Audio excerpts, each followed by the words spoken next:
প্রকাশ্যে জিতু কমল এবং দিতিপ্রিয়া রায়ের ব্যক্তিগত কথোপকথন। সোমবার রাতে সমাজ মাধ্যমের পাতায় নাম না করে সহ অভিনেতার বিরুদ্ধে একগুচ্ছ অভিযোগ তোলেন অভিনেত্রী। তারপরেই পাল্টা পোস্ট নায়কের, যেখানে অভিনেত্রীর সঙ্গে হোয়াটসঅ্যাপের সব কথাই নিজের ফেসবুকের পাতায় প্রকাশ করেন তিনি। এই ঘটনায় দিতিপ্রিয়া বললেন, আমি শেষ পর্যন্ত সম্মান দেওয়ার চেষ্টা করেছিলাম ব্যক্তিগত স্তরেই যাতে থাকে ব্যাপারটা, কিন্তু আমাদের কথোপকথন এভাবে প্রকাশ্যে আসার পর তো আর কিছু বাকি থাকে না। তবে উনি যে স্ক্রিনশটটা ভাগ করেছেন তাতে স্পষ্ট যে আমি কোনো মিথ্যাচার করিনি। মজার ছলে কেউ কাউকে প্রেগনেন্ট কিনা প্রশ্ন করতে পারে, আর তো আমার কোনো বাধা রইল না, আমিও সবটাই প্রকাশ্যে বলতে পারি।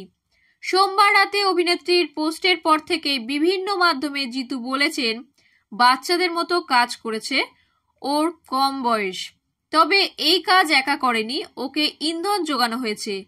কিন্তু দিতিপ্রিয়া যে সাজানো ফাঁদে পা দেবে তা বুঝতে পারিনি। শোনা যাচ্ছে এরই মধ্যে চ্যানেল কর্তৃপক্ষ এবং প্রযোজনা সংস্থার সঙ্গে মিটিংও হয়েছে। এই সমস্যা চলতে থাকলে অভিনেত্রী ধারাবাহিক ছাড়তেও নাকি রাজি। তিনি নিজের এনওসি তৈরি করে রেখেছেন।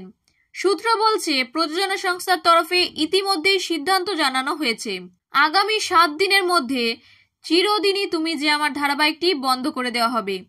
তবে কি কোনোভাবেই শেষ রক্ষা হলো না? এত জনপ্রিয় ধারাবাহিক বন্ধের পথে দর্শকদের কথা কি ভাববে না ধারাবাহিকের নায়ক নায়িকা?